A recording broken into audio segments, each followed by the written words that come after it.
People watching this have seen images from Gaza. They've seen the hospital images. They've seen the horror of children dead. There were children with just massive burns down their faces, down their necks, all over their limbs.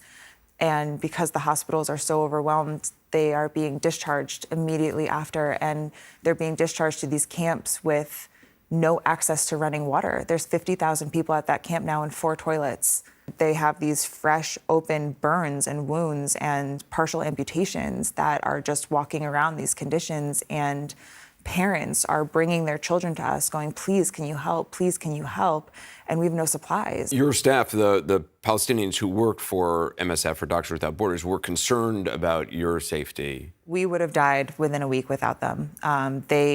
They are the only reason we are alive. It's incredible that this took so long to get Americans, sick people, start to move through that Rafah border crossing. It's inexplicable. And we were desperate. We did a calorie count at one point based on our supplies and figured out that if all of us, there's 50 people with us living in a parking lot now, only ate 700 calories a day. If that's all we had 2 days of food left. Even getting through that Rafah border crossing, what was that like?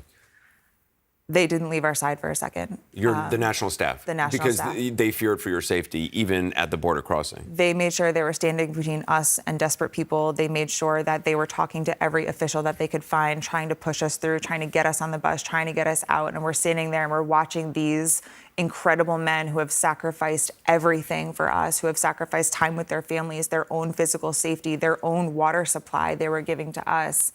And we're watching them fight to get us across the border, knowing that we were not bringing them with us.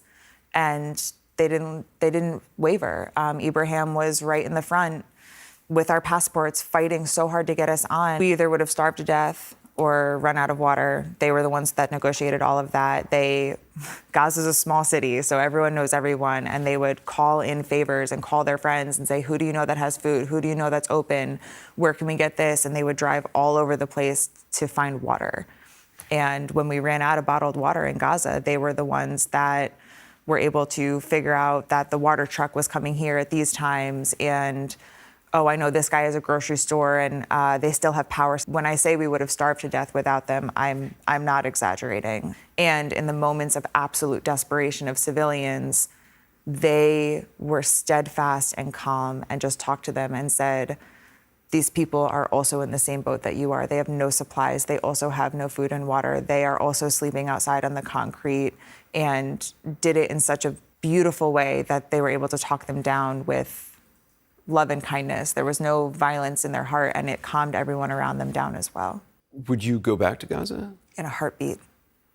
In an absolute heartbeat. My heart is in Gaza. It will stay in Gaza.